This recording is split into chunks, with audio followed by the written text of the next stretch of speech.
Hello and welcome to video 2 of module 8. First, I just want to correct one minor error from video 1 where I drew a transition state, called it transition state 1 sort of later in the video, and that transition state should look like what is shown here. I actually had this hydrogen here in the wrong position up here, which is not where it should be. So that's what it should look like. That leaves the developing charge, positive charge, there as it develops after the transition state. So we were talking about regioselectivity at the end of last video. Clearly, regioselectivity is something to strive for, along with stereoselectivity. There's problems with attaining the right amount of regioselectivity. In other words, getting things to go where you want them to. And we saw already that you can have alternate products forming when you have different carbocations forming. And of course you're relying on the favored carbocation to form, but that's not always the only product that results. We also have the possibility of rearrangements, and here we're going to focus on hydrogen migration, which is one type of rearrangement. You may also read in your book methyl group migration. We're going to hold off on that for now. So here's an example of a reaction of the type we've been studying. So the alkene initiates the reaction with bond forming there, bond breaking there, and we have our new bond to hydrogen there, resulting in a positive charge here. Now, of course, we could hope that perhaps our desired product is then produced by the addition of bromine to that plus charge, and then we get our bromine adding there. But that wouldn't be a very good educated guess as to what product we would obtain. We might hope we get that, but more likely, once we reach this stage, you would have a hydrogen migration. So this hydrogen with its 2 electrons will sort of pogo stick over, hop over with its electrons, onto that plus charge. So we have our hydrogen now bonded there that used to be here. That's that hydrogen. And now that has left a plus charge here. Notice we've gone from a secondary carbocation to a more favored tertiary carbocation. So that's the driving force for this hydrogen migration. You would never have a migration of hydrogen to go from a tertiary carbocation to a secondary. You would almost always have it like this, going from a secondary to a more favored tertiary carbocation. Clearly then the bromine will now come and bond to that plus charge, forming that bond there, and giving the most likely favored or major product.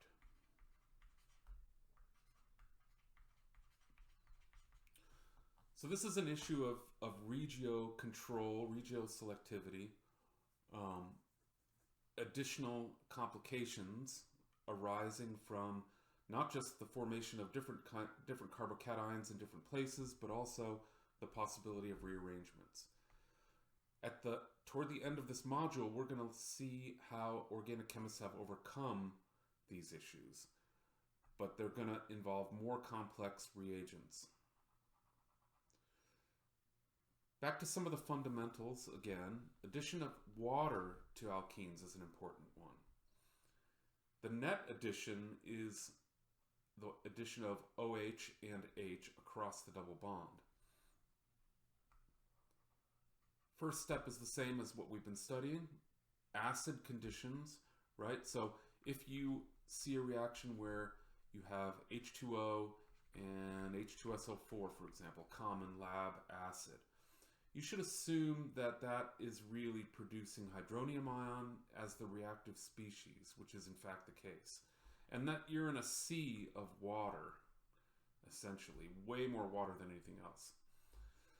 Bond forming, bond breaking, we've already seen this reaction. New bond to hydrogen there. Water is produced from hydronium ion, or it's just floating around in that sea of water, like I said.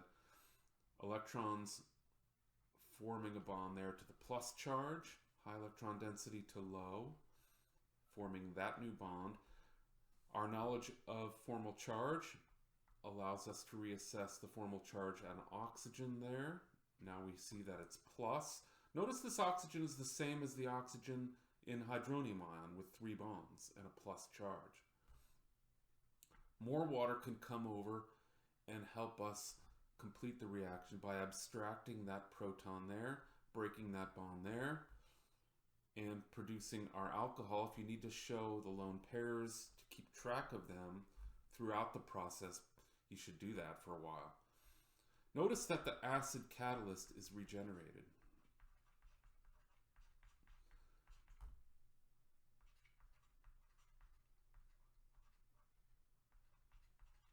And recall the definition of a catalyst. It's not used up in the reaction.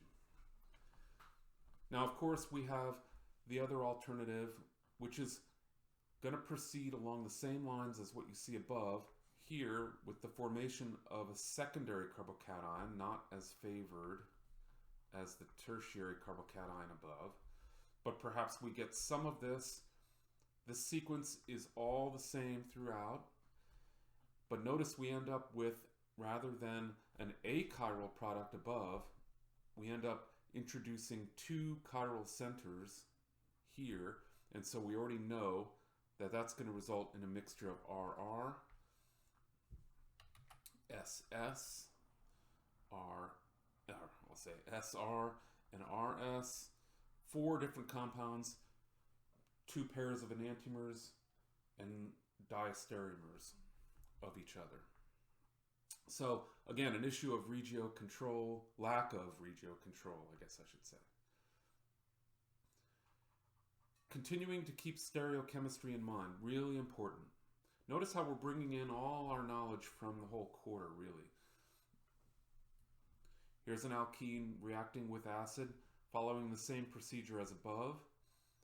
We get our secondary carbocation. We cannot get a primary carbocation here because you can't get primary carbocations, remember? They're too unstable. Addition of water to that carbocation forms that bond. Loss of a proton. This latter step is just deprotonation. A pretty trivial step to get to the alcohol. And introduction of a chiral center, by the way, R and S. And the question is, all right, keeping stereochemistry in mind, do we have R or do we have S or do we have both? Well, that question's easily answered by looking at this stage right here, bracketed. So this is the point at which stereochemistry is introduced. Remember that carbocations are trigonal planar, and so I've drawn it down here, drawn this molecule down here with some perspective. Notice how flat it is, and the water molecule at this point has an equal likelihood of coming in and bonding from the top face or from the bottom face. So really you expect a 1-to-1 mixture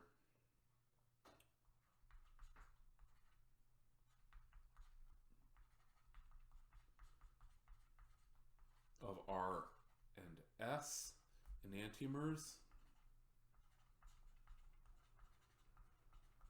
up here. And we call that, if you remember, a racemic mixture, if it's equally 1-to-1 RS.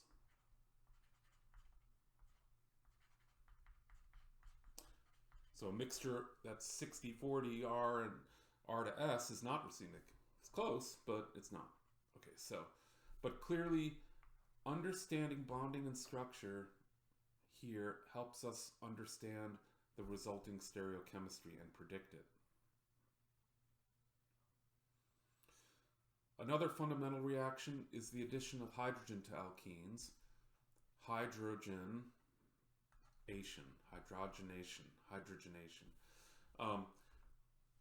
Pretty easy reaction to understand. You're adding a hydrogen to each carbon of the double bond. Clearly the double bond then goes away. The net reaction is shown here for an example. Here's our alkene.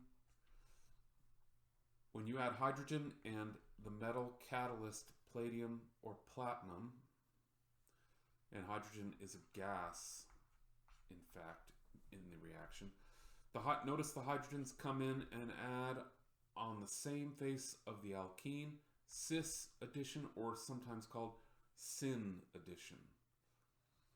If they were coming in opposite, it would be called anti-addition. So syn and anti.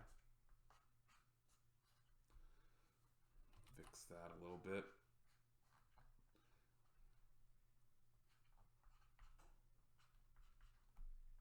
This would be anti-addition.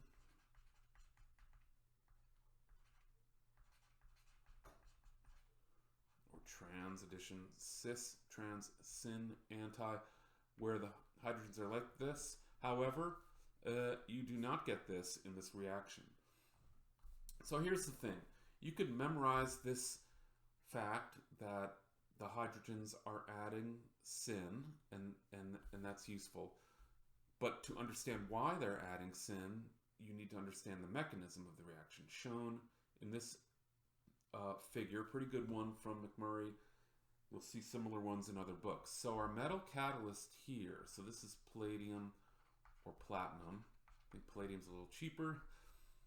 You bubble hydrogen gas, H2, through the solution with that metal catalyst, and the hydrogens, notice, bind to the surface of the metal. Then the alkene comes in, binds also to the surface of the metal, and then, since there's so much hydrogen in there, picks up a hydrogen. So here, that carbon's going to pick up a hydrogen. Right there is a new bond to hydrogen. Partially reduced intermediate, notice it says. Then, in departing from the surface of the metal, the other carbon picks up the other hydrogen. And now you have an alkane resulting from what was an alkene. The fact that it's all taking place on the surface of this metal, and you can see in this picture, explains why it's syn addition.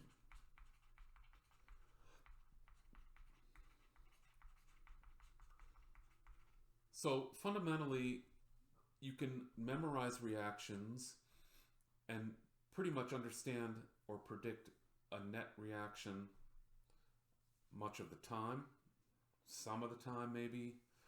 But if you don't understand the mechanisms, there's something missing there where you might have trouble predicting the product of a reaction, and certainly you would have trouble if you encounter a reaction that looks a little bit different than what you saw before, but really is the same mechanism. So, and the mechanisms rely on thorough understanding of structure and bonding, where implied atoms are, where lone pairs are, and where electrons often want to go.